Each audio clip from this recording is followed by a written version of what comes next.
Ei pessoal, aqui é o professor João Leal de novo para dar para vocês mais algumas dicas sobre agora doenças causadas por protozoários. Como os protozoários são seres unicelulares, eles são heterótrofos, ou seja, eles não conseguem produzir seu próprio alimento, então há uma necessidade dele viver em um determinado hospedeiro.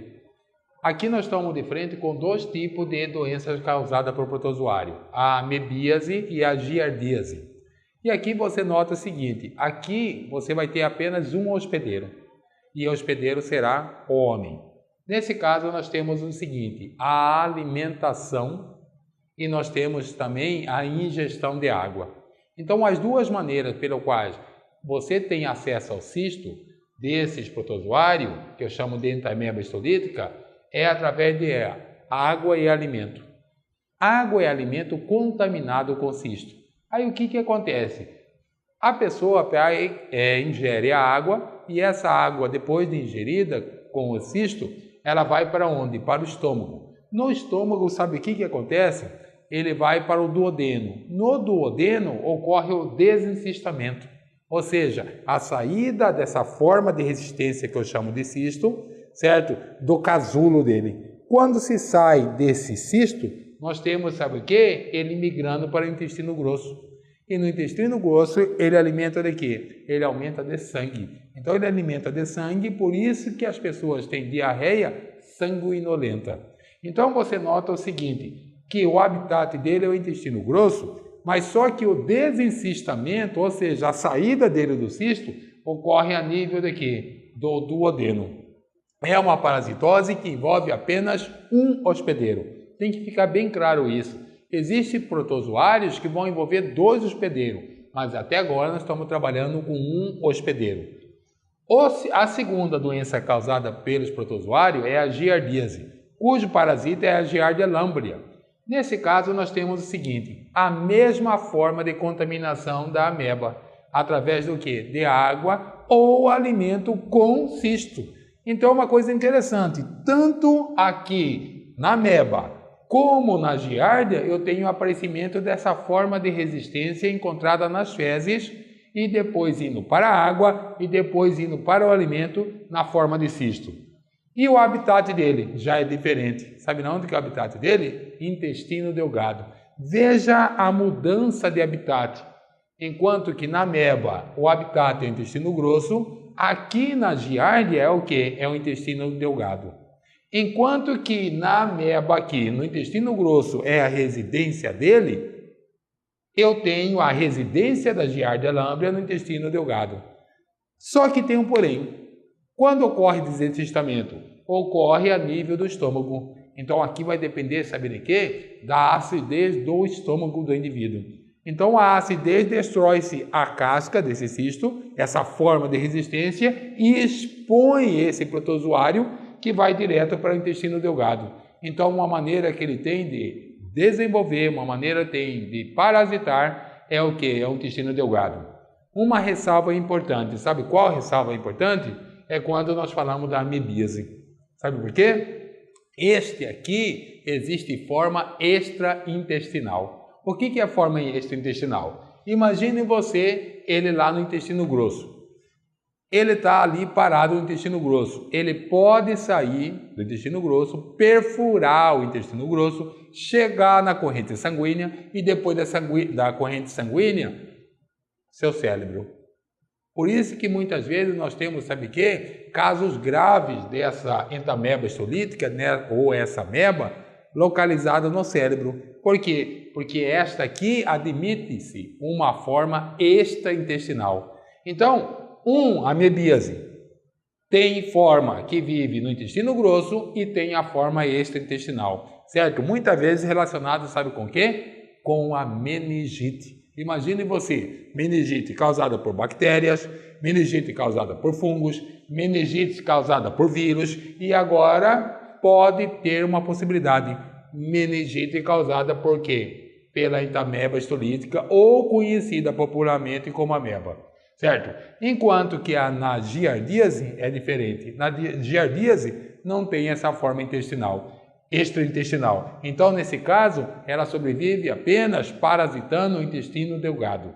Então, Quando esses parasitas se instalam tanto no intestino delgado como no intestino grosso, ele acaba prejudicando o quê? A nível do intestino delgado, a absorção de certos nutrientes, certo? Então, esses aqui são os primeiros parasitas protozoários, certo? E repare que são monoxeno, ou seja, admite só um hospedeiro. Não esqueça disso.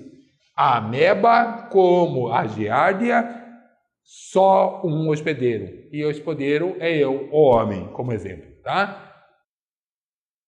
Pessoal, agora nós estamos com mais uma parasitose. Uma parasitose agora chamada de tricomoníase. O que é a tricomoníase? A tricomoníase também é um protozoário. E esse protozoário, o nome, Trichomonas vaginalis, certo? Como que ocorre a contaminação? A contaminação ocorre basicamente através de quê? Relações sexuais. Ah, mas existe caso extra? Existe. Existem casos também que podem ocorrer através de quê? De secreções que podem ficar expostas em sanitário público. Pode também ocorrer por piscinas e pode também ocorrer através de toalhas molhadas. Então, nesse caso, o principal meio de contaminação que é mais importante são as relações sexuais. Nesse caso, o que acontece? Tanto o homem como a mulher merecem serem tratados. Por quê? Porque apenas uma sendo tratada não resolve. As duas têm que ser tratadas, tanto o homem como a mulher. Qual que é o habitat? É a uretra.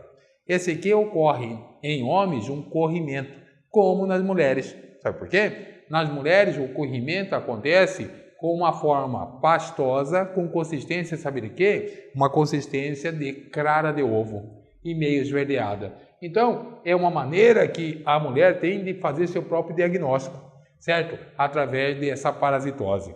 Então, a Trichomonas vaginalis está relacionado com a tricomoníase. Esse aqui, o principal modo de transmissão é através de relações sexuais. Agora, vejam só. Leishmaniose. Esse aqui é uma doença causada por protozoário. Essa aqui merece atenção, sabe por quê? Porque há uma grande confusão na explicação desse ciclo, sabe por quê? Vamos analisar aqui o seguinte. Você tem dois tipos de leishmaniose. A tegumentar americana, chamado também popularmente de úlcera de Bauru, certo? Quem causa é a leishmania brasiliense, mas você também tem a leishmaniose visceral americana, que também é conhecida popularmente como calazar. Agora vejam só, o nome dos protozoários, Leishmania chagas ou Donovan. Então aqui você tem de frente dois tipos de leishmaniose. A leishmaniose tegumentar americana e a leishmaniose visceral americana. Mas não importa o seguinte, não importa, por quê? Porque o mosquito é o flebótomo. Então, o mosquito flebótomo está relacionado tanto com a leishmaniose tegumentar americana como a leishmaniose visceral americana. Então, esses dois tipos de leishmaniose, você nota o seguinte, que aqui nesse momento eu não coloquei, sabe o quê? Nenhum hospedeiro, o intermediário, nem o definitivo. Eu só falei, sabe o quê? Do protozoário brasiliense, do protozoário Leishmania chagas e Donovan. Mas eu não falei, sabe o quê? Quem é o hospedeiro definitivo e intermediário? Sabe por quê? Um detalhe interessante. Nesse ciclo, não admite hospedeiro definitivo nem intermediário. Sabe por quê? Porque tanto no mosquito, tanto no homem, eu tenho o quê? A reprodução assexuada.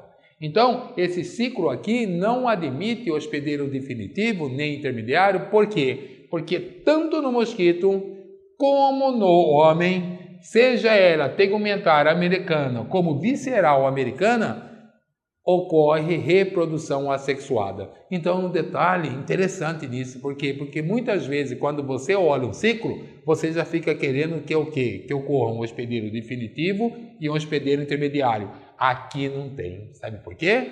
De novo, tanto no vetor, que é o mosquito flebótomo, tanto no homem, ocorre reprodução assexuada. Então, ele é um ciclo diferente. É um ciclo diferente porque não admite os dois hospedeiros. Existe sim vetor que transporta o parasita e tem o homem que é o hospedeiro do parasita. Mas o homem tem forma assexuada e o mosquito tem forma assexuada. Então esse aqui sai fora daqueles padrões de livro de biologia, porque adoram colocar hospedeiro definitivo e intermediário. Aqui não admite esse tipo de hospedeiro, certo? A tricomonise, como foi falado, você notou o seguinte, uma diferença? Enquanto naqueles dois que eu falava da ameba, que eu falava da Giardia lamblia, eu falava de cisto. E aqui eu só falei de relação sexual. Então você tem que acrescentar aqui, ó, este aqui não forma cisto. Então esse é um tipo de parasitose que não tem a presença do cisto. Então aqui você tem o parasita, não tem o cisto, que é a forma de resistência. Então aqui também eu tenho duas doenças causadas por protozoário. A primeira foi citada a amebíase, a segunda foi citada a Trichomonas vaginalis, a terceira foi citada a Giardia lamblia e a quarta a leishmaniose. Como dica, não esqueça, não admite hospedeiro definitivo nem intermediário. É uma coisa interessante para a gente colocar, sabe o quê? Colocar essa ideia, né? Porque admite-se que todos os ciclos têm que ter o definitivo e o intermediário? Não, existem vários critérios que são colocados, hospedeiro definitivo como intermediário. E aqui não teve, porque tanto no homem como no mosquito tem reprodução assexuada. Então o critério foi pro chão, certo? Agora nós vamos pegar mais um ciclo.